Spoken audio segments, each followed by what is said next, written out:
Compte rendu de la première réunion ordinaire du Conseil des ministres du 20 septembre 2019. Ce vendredi 20 septembre 2019, la réunion du Conseil des ministres s'est tenue à l'immeuble du gouvernement de Kinshasa-Gombe, sous la houlette de son Excellence le professeur Sylvestre Ilunkamba, Premier ministre dûment mandaté à cet effet. 4 points figuraient à l'ordre du jour, à savoir 1. Communication du Premier ministre. 2. Points d'information. 3. Approbation d'un relevé des décisions du Conseil des ministres. 4. Examen et approbation d'un dossier. 5. Divers.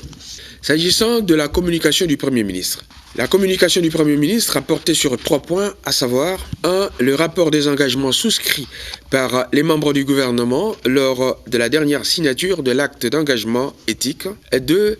Les directives en rapport avec la constitution des cabinets ministériels. 3. Le rapport des procédures en matière de dépenses urgentes. En ce qui concerne le premier point, le Premier ministre a rappelé qu'avec la signature de l'acte d'engagement éthique, les membres du gouvernement se sont engagés non seulement à être guidés dans l'exercice de leurs fonctions par le code d'éthique, qui prescrit un certain nombre de valeurs à respecter, mais aussi à accepter les sanctions en cas de non-respect des dites valeurs.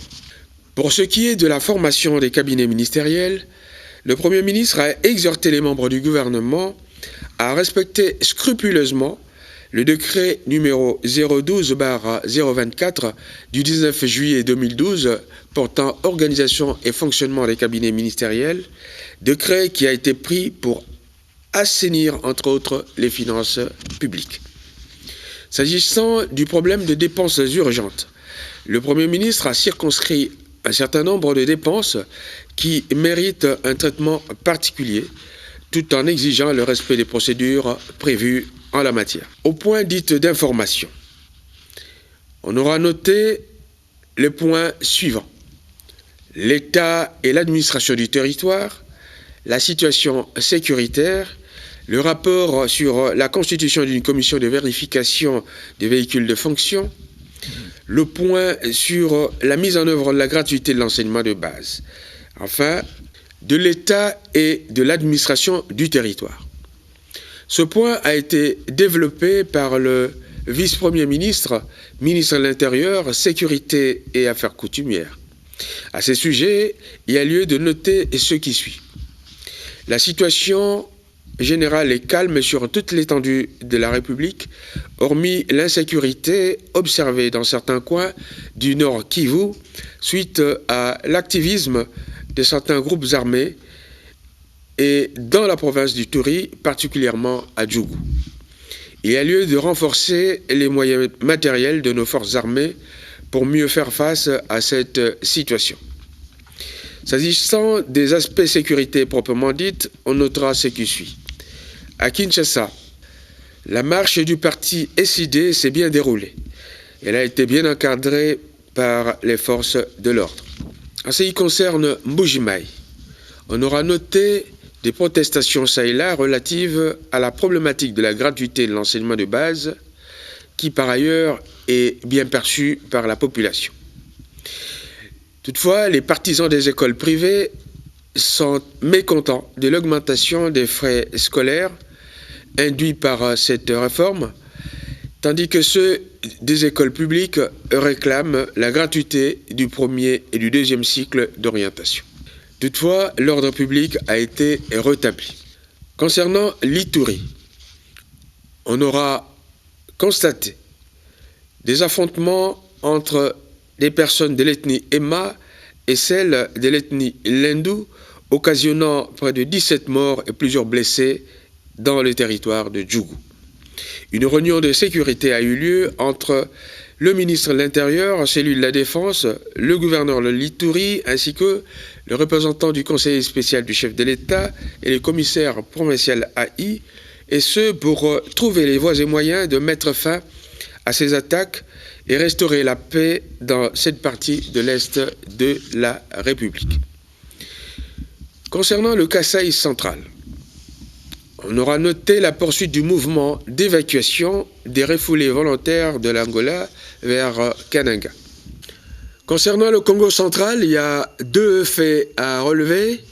Le premier, c'est que le gouverneur et les vice-gouverneurs de la province suspendus ont été mis à la disposition de l'Assemblée provinciale afin d'enclencher la procédure appropriée à leur cas, et ce, à la suite de la réquisition du procureur général près la Cour de cassation, consécutive aux faits leur reprochés. Le deuxième fait concerne les activités au port de Matadi qui ont été paralysées à la suite d'une grève du personnel de la Congolaise des voies maritimes réclamant le paiement de 25 mois d'arriérés de leur salaire et l'amélioration de leurs conditions de travail. En ce qui concerne le Nord Kivu, au plan sécuritaire, il y a lieu de noter la neutralisation, ce 18 septembre 2019, du chef rebelle de FDLR, M. Mudachumura Sylvestre, lors d'une opération de traque menée par les FARDC. On notera également l'arrestation par la marine ougandaise de 4 pêcheurs congolais en date du 18 septembre sous prétexte de violation des eaux territoriales ougandaises. Des contacts sont pris pour assurer leur libération. Quant à la situation sécuritaire proprement dite au plan militaire, le ministre de la Défense a fait remarquer que des indices laissent penser que des mouvements terroristes semblent avoir établi leur base dans certaines zones du pays. Ce constat est consécutif à l'arrestation d'un membre éminent du mouvement terroriste.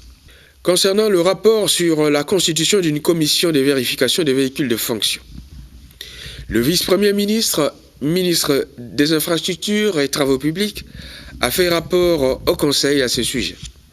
Le Conseil en a pris acte.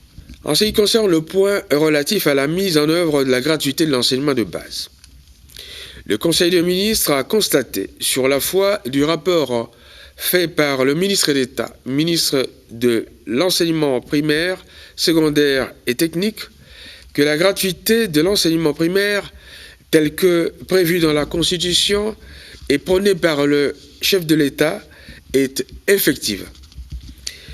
Des réflexions se poursuivent sur le renforcement des moyens de financement qui doivent accompagner cette grande réforme. Information sur la poursuite du financement des travaux des 100 jours. Les moyens financiers ont été dégagés à la suite des concertations entre les ministres des Finances et le vice-premier ministre en charge du budget pour l'exécution des travaux restants, et ce, à l'instigation du Premier ministre, chef du gouvernement. S'agissant de l'approbation d'un relevé des décisions du Conseil des ministres, le relevé des décisions de la réunion du Conseil des ministres du 13 septembre 2019 a été jugé conforme. Concernant l'examen et l'approbation d'un dossier, il y a lieu de noter qu'il s'agit des préparatifs du projet de loi de finances 2020. Et à ce sujet, la lettre d'orientation budgétaire a été lue par le vice-premier ministre, ministre du budget, et son contenu a été approuvé. Au point divers, le ministre du Commerce extérieur a fait part au Conseil d'une pénurie de farine de maïs constatée dans le Grand Katanga. Une mission vient d'être diligentée pour prendre les mesures idoines à ce sujet. Commencée à 10h15, la réunion du Conseil des ministres s'est terminée à 14h35. Je vous remercie. C'est pour célébrer la Journée internationale de la paix instituée par les Nations Unies que plusieurs animateurs des ONG de défense des droits humains ont été sensibilisés par les conseillers principaux du chef de l'État au collège politique Maître Daniel Moussangou sur les thèmes engagement de la jeunesse, levier de l'action collective sur les changements climatiques. C'était au cours d'une journée de réflexion organisée vendredi 20 septembre 2019 au siège de l'ONG de défense des droits humains, les Amis de Nelson Mandela, situé au quartier Batongue à Kinshasa-Kalamou par l'ONG No Impunity for the Congolese State. Cette matinée scientifique, riche en enseignements et en débats d'idées, a connu 3 temps forts. D'abord, les exposés des différents sous-thèmes par 4 éminents orateurs, à savoir Maître Justus Chikona de l'ONG l'IREC RDC, Nera Chanera Kaninda de l'ONG Nix HR, Maître Henri Wemboloa de l'ONG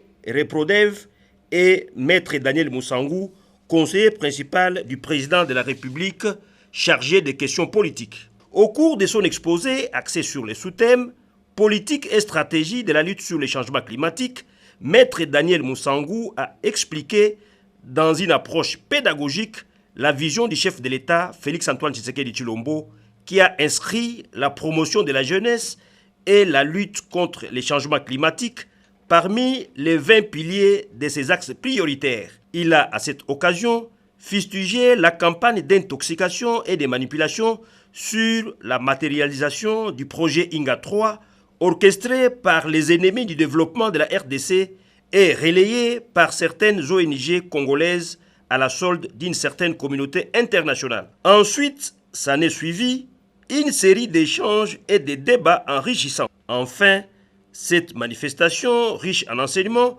s'est clôturée en beauté par une photo des familles de tous les conférenciers autour du conseiller principal politique, Maître Daniel Moussangou. La journée internationale de la paix, moment de prise de conscience du danger qui guette l'humanité et l'espèce humaine. Instituée depuis le 7 septembre 2011, cette journée dont il est question, célébrée le 21 septembre de chaque année, s'épanche sur un thème de haute portée environnementale. Action climatique, action pour la paix. Cette académie publique, ouverte aux décideurs politiques de toutes tendances confondues, élus du peuple et la société civile, a permis d'apprécier l'apport de la RDC dans cette démarche mondiale, comme l'attestent ses propos de bienvenue à Kilimali, responsable de l'école patriotique Intelligentsia Hardware, branche de la fraternité congolaise. Nous sommes frappés de plein fouet par les effets du changement climatique. Des peuples fouillant les effets néfastes des changements climatiques viennent envahir notre territoire. Et la cohabitation paisible n'est pas chose facile. Nous pensons ici aux éleveurs Mbororo dans les bassins Ouélé. Je voudrais citer la province de Ouet-Ouélé et de Bas-Ouélé.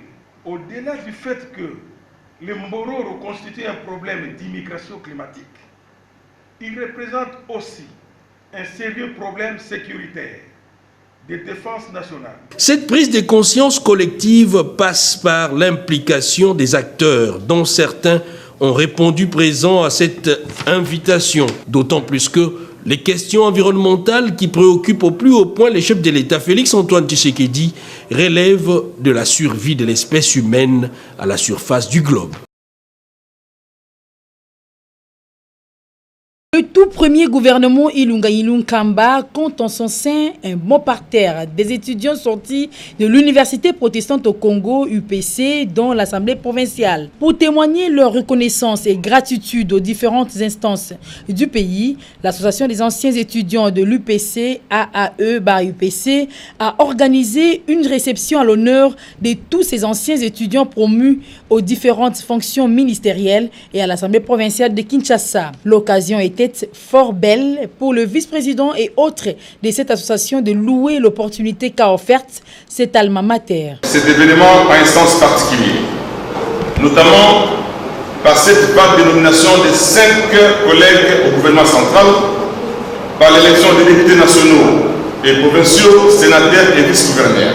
Nous rendons continuellement grâce à Dieu pour ces mandats politiques, soit IPC, en accent la finalité de la formation des apprenants sur la construction de la nation. L'UPC a permis à chacun de nous, dans son domaine de compétences, d'être aujourd'hui utile à la société congolaise. Cet instant est la preuve que la formation que nous avons reçue à l'UPC nous a bien préparés à assumer les responsabilités de la vie. Cette réception organisée à Béatrice Hôtel dans la commune de la Gombe a connu la participation du recteur de l'UPC, Ngoï Bolia, et du représentant légal de l'Église du Christ au Congo, le révérend Bokundoa.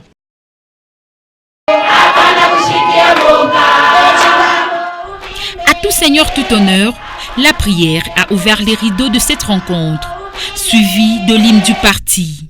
Cette rencontre politique était couronnée d'une effervescence indestructible.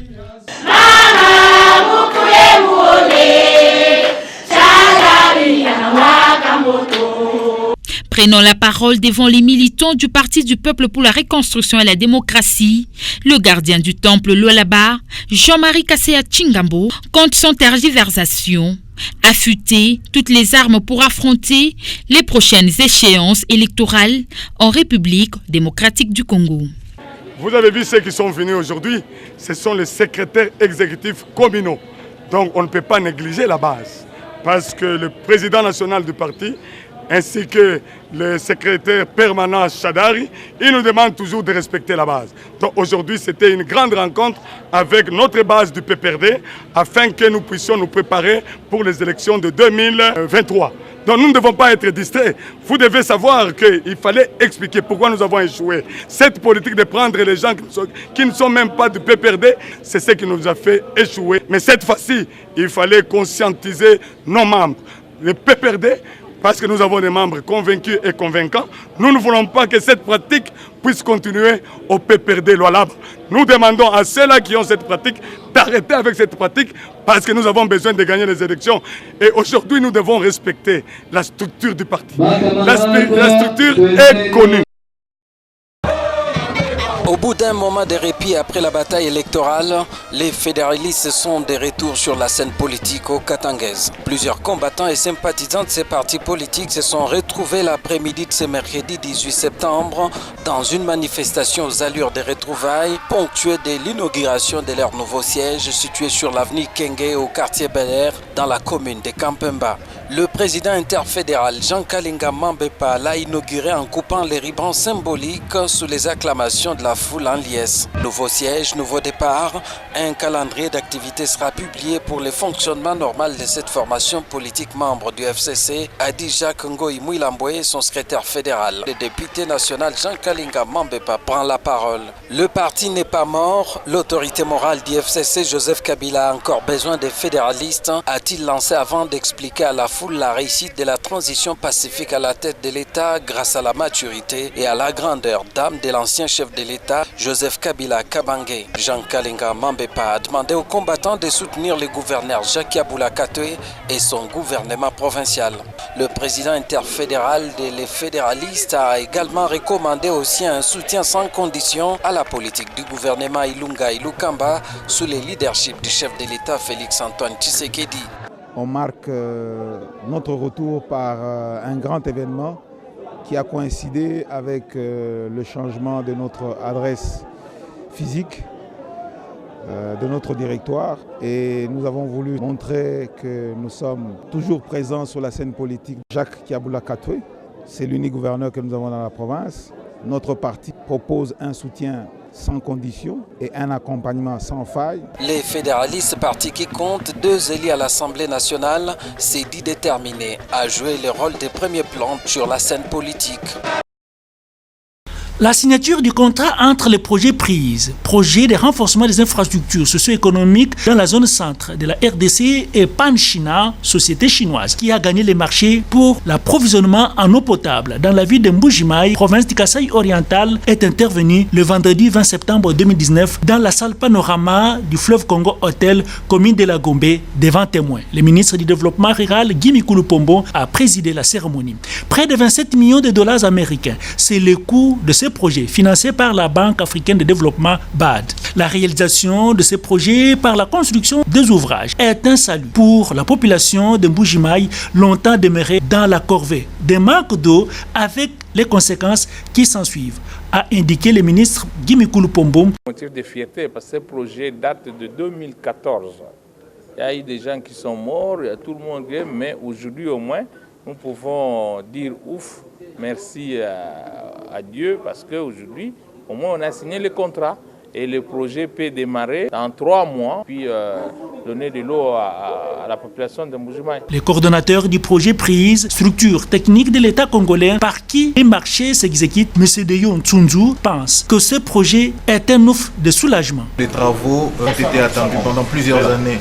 Au niveau de la ville de Mbujimaï, vont effectivement commencer. Oui, en eau potable, nous visons environ 2,6 millions d'habitants pour l'entièreté de la ville de Mbujimaï. Le groupe Pan-China, spécialisé dans la construction des ouvrages d'envergure à travers le monde, avec à sa tête M. Zhang Jin Yuan, et Chen Wei-Kiang, présent aussi en Afrique et en RDC, avec plusieurs bâtiments construits ou réhabilités, a trouvé mieux de présenter à l'assistance ses prouesses en images, histoire de séduire davantage le partenaire. Parmi les témoins de l'événement, quelques membres du gouvernement central. Le gouverneur du Kasaï oriental, bénéficiaire de cette œuvre, les représentants de la BAD, RDC et l'ingénieur Georges Kochi, secrétaire général au développement rural et président du comité de pilotage des différents projets. Ces deux magistrats de la République démocratique du Congo, vous ne les verrez plus jamais.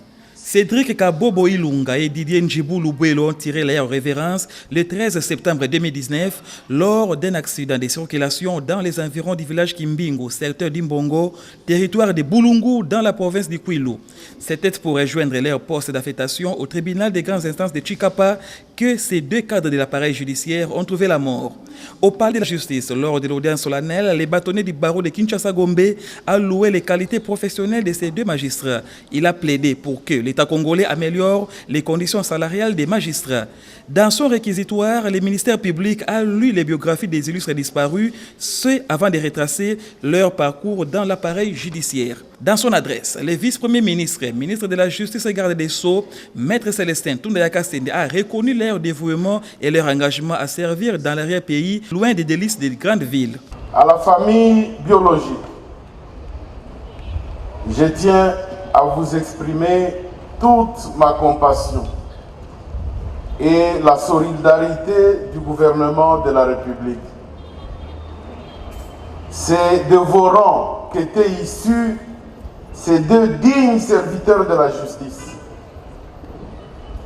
Un vide s'est créé, certes, mais je vous demande de compter sur mon ministère pour veiller à vous garantir notre attention et notre soutien nécessaire auquel vous pouvez avoir droit à la suite de cet événement tragique. À la famille judiciaire, mesdames, messieurs les magistrats, je vous sais inconsolable devant ce triste événement qui a arraché brutalement la vie de vos deux collègues. Ils étaient des membres de votre famille, la famille judiciaire. La vie est ainsi faite de séparations, parfois des séparations douloureuses, mais il vous faut puiser dans l'édification véritable d'un État que nous voulons ensemble inscrire sur la liste d'autres États civilisés. Pour honorer la conscience professionnelle de ces deux magistrats qui ont accepté d'aller là où le devoir les a appelés, et ce, dans l'intérêt supérieur, le vice-premier ministre Tounda a obtenu du président de la République, grand chancelier des ordres nationaux, Félix Antoine Tshisekedi Tshilombo, de les décorer à titre posthume d'une médaille de mérite civique.